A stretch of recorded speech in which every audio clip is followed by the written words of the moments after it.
we're all allowed to have our own opinions, even if they're wrong, so... Wrong? Hi everyone! Today we have a really special video, and this was actually sponsored by the Korea Tourism Organization. And so before we jump into the movie review, which I'm sure you gathered by the title of this video, they are hosting a really exciting event in Southern California. So I want to tell you about it, and I want to make sure that I get all the details correct. So I'm going to be reading it off because this is actually, I'm quite jealous that I'm not in LA right now. This is an event hosted by the Korea Tourism Organization and the Korea Agro Trade Center LA, and they are hosting a drive-in movie event, and they are doing a screening of Minari, which is the film that Kurt and I are going to see today and we're going to talk about later. But if you haven't heard about Minari yet, it is a film by a Korean-American director telling the story of some Korean immigrants who have recently moved to Nebraska, and that's kind of all I know about it, but apparently it has taken the world by storm. I think it was nominated for 6 Oscars, including Best Picture, Best Director, and Best Actor. And so they're going to be showing it May 22nd at the Paramount Drive-In Theater in Paramount, California. And if you want to sign up, you can apply by visiting visitkorea.us on Instagram, and I'll have all the information linked down below as always. And you can enter for a chance to not only attend the event, but they're also going to be giving out a K-Film box, which is a curated box with all things kind of Korea and Korea film related. As if that wasn't already insane, there is also going to be one lucky winner who will get a plane ticket to Korea. Yes. Well, hello everyone, it's Carrie from the future. So I actually got my hands on the K-Film box that I just mentioned, and I want to show you what's inside, what you could potentially win. Everything in here, the total value of this is over $150. There's some actually really cool stuff in here. Kurt was very excited. So there's a lot of cool goodies as far as a tourist map, and you know I love me some fake tattoos. And then there's a bunch of guidebooks, and I want to show you these two in particular. So this is just a all over Korea guidebook, which is really cool. But this one is actually a limited edition Michelin guide book, and it is all about, oh, yagwa. It is all about restaurants and food here in Seoul. So that's super cool if you're a foodie. And then there's so many books in here. I got Parasite on Blu-ray. Ooh, okay.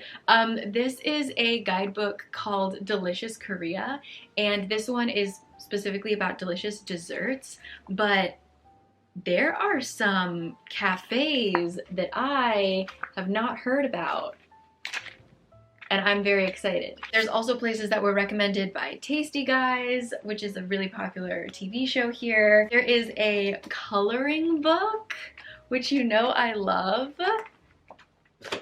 And then this is super cool. This is the Explore Korea Guide to Filming Locations of Netflix Originals. You guys are always asking me on my channel to like go to certain drama locations. And this actually just tells you where they are, whether it's in Seoul or whether it's all the way across Korea. That's really cool that they put this together. There's a lot of information in here, wow. Yeah, this is really cool. So if you are a K-drama fan, you will want to get your hands on this. The bottom of this box is filled with food. I'm so happy. So the coolest thing that I'm actually interested in trying, Kurt wants to try this as well. This is the Core Select Immune. It's a dietary supplement that just has a bunch of antioxidants. It's got ginseng, it's got all this stuff in it. And it's supposed to help boost your immunity and also your energy, I believe, which I need. Korean red ginseng root extract and European black elderberry. This is the healthy thing in here. The rest, you get a cool little guide telling you what all the things are, but I'm just gonna go through it. We've got the infamous honey butter chips, shike or punch de riz. I got myself some mungshell choco pie kind of things. You've got pepero, drinkable jelly. God, Korea loves its jelly. I was never a big fan. It's growing on me.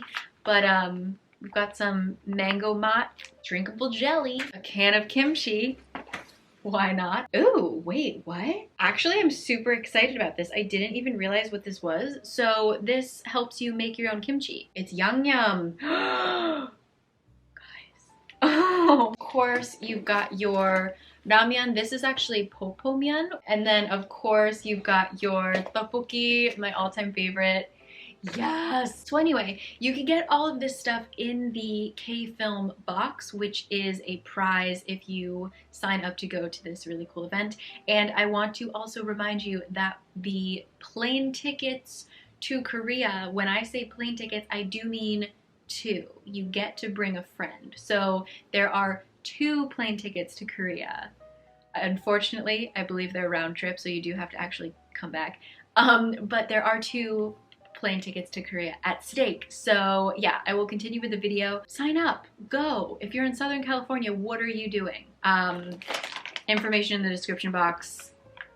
I'm gonna eat. Okay, bye. If you are interested in attending or getting a K-Film box or getting a potential plane trip to Korea, definitely sign up. So thank you to the Korea Tourism Organization for sponsoring this video. We are not going to a drive-in, unfortunately. Kurt and I are just gonna go to our local movie theater, and then we're actually going to also be talking about Parasite.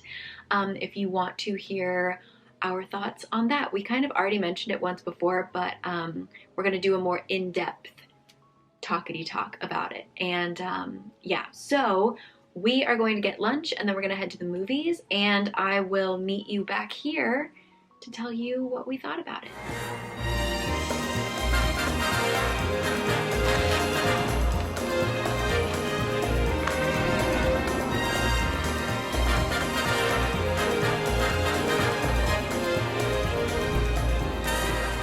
We just got back from watching Minari, and I liked it a lot more than Kurt did, so I'm gonna take the reins when explaining this one. Okay? Okay. How do you explain it? So first of all, I was wrong. It takes place in Arkansas, not Nebraska. The plot of Minari, very quickly, no spoilers. A Korean family had moved from Korea to California, and then they decided to take a huge risk and move to Arkansas, where they were able to buy a lot of land, and they were hoping to raise Korean fruits and vegetables to sell to the Koreans that would inevitably be moving to America. So basically the father was just like taking a giant gamble, and it follows that moment, like their first kind of year in Arkansas, making things work. And it was also very closely based on the director's life.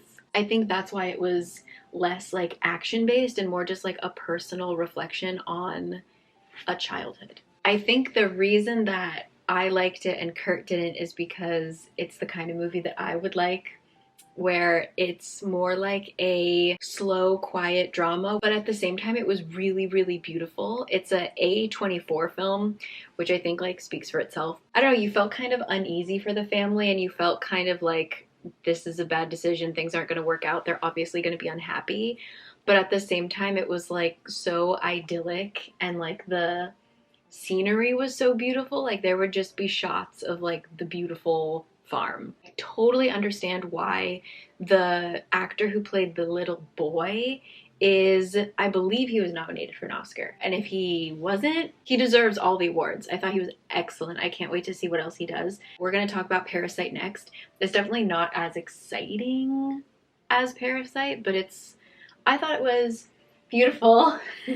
And Kurt doesn't really like movies that are like that. It was very just like quiet, but I think I would recommend it, especially like if you are into kind of A24 films, maybe a little bit more like indie, quiet drama. It was just Okay, well, you know, we're all allowed to have our own opinions, even if they're wrong, so wrong. there it is. And now to a movie that we talked about briefly. We weren't allowed to eat in the movie theater, so we still have our M&Ms. A movie that we already kind of talked about in our kind of favorite films of all time. Parasite. We did. We said that it should be. We said it before it was nominated for an Oscar. I'm pretty sure. You love to talk about Parasite. So what's Parasite about, Kurt? Ask the mic. You don't remember? Oh, You don't remember? I remember, but I don't want to. I hate summarizing things. Okay, I'll do it. It's like my job on my book channel. Okay, Parasite. What is Parasite about? It is about two different families. One family is definitely lower class. They're all living in... Well, that's the point. I would have said they're in lower class, There we actually. go. But anyway. Probably like the majority, no, like the average, not average, but like they're not the wealthy family. I would say a little below average, for sure. Yeah, like a little below average family. They're living together. They're making ends meet in various ways, folding pizza boxes, etc. And the son ends up getting an opportunity to be an English tutor for the daughter of this very, very wealthy family. He like kind of gets in there and he starts to bring the rest of his family in as like an art tutor or a like house cleaner or the driver, stuff like that. Yeah. And so then the story unfolds from there. And I think like one big thing that sets Parasite apart is that it's actually like really dark humor. Like it's actually kind of funny. Yeah. I think Minari was really realistic. You agreed with me. Like it was a very realistic film. There wasn't any like dark humor to it, like the fact that it was so realistic. But Parasite, like the humor is in the fact that it is really realistic. Yeah. Do you think Parasite deserved to win Best Picture for the Academy Awards? Yes, I do, but I also think it was. I mean, as a movie, it's a great movie. Mm-hmm. I will still think it's one of the best movies I ever watched. But I don't think Academy Awards are just. Random. Well, like who get to choose what's what's the best movie ever? Okay, you would vote for Ratatouille. Oh, Ratatouille is the best movie ever. So, but definitely, it's one of the time-worthy movie. I guess. It's well-spent money movie. Basically, like you come out the movie theater and you think that it was really well-spent kind of movie. So that's what really matters. It's a good movie because it's definitely really unique. It is a Korean movie, but there is such a obvious common theme about that will be understood by a lot of people. Yeah. And actually, in a lot of Bong Joon's interview, he actually rejected to interpret it as a inequality movie. It was same in the Snowpiercer too. He actually said that the whole point of Snowpiercer is that like getting out of the train.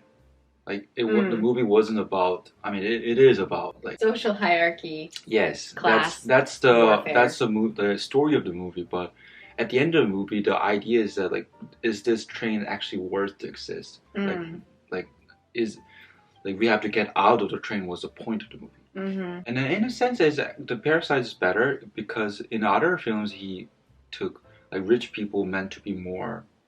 Like kind of evil in a sense. They aware of what they extort from. But for this one, for Parasite, it's more realistic from my experience. I would say, rich people doesn't understand what they have or how they got it, and they don't feel strange about the fact that somebody working for their clinic, basically. Or like not considering why someone might. Like the one complaint is like the driver smelled like whatever. Those are the people you can really meet right now if you go on the Gangnam, not Gangnam Cheongdam. Like you see those people. Like Hanam is better. You know? Like that house must be in Hanam. Yeah, actually it is in Hanam. Yeah, I'm sure. This has been mentioned multiple times in the movie. Like rich people, though that rich lady is really so kind, and then Chung-suk was like, you can be kind. Like I can be kind if I'm rich. Yeah, like if I had such a comfortable life, I would probably be really nice to you. Yeah, those are really realistic things, and yeah.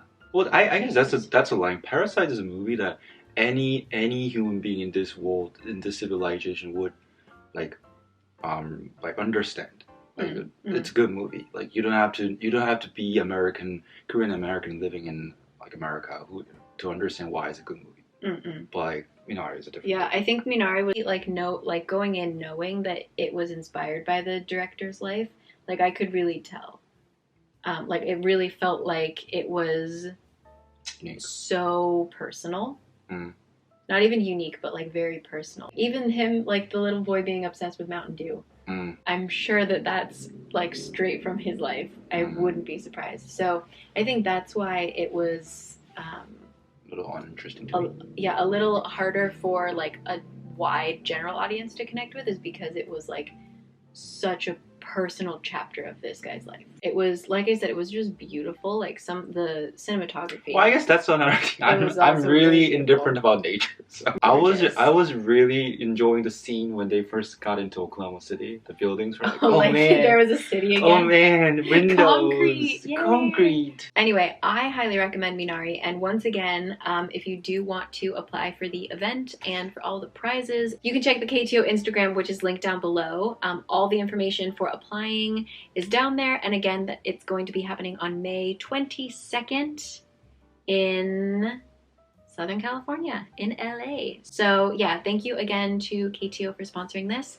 And do you have anything else? When are the Academy Awards? We'll be watching. We'll see what happens. But thank you for watching, and go to sleep. Do you want more M&Ms? Okay. Bye!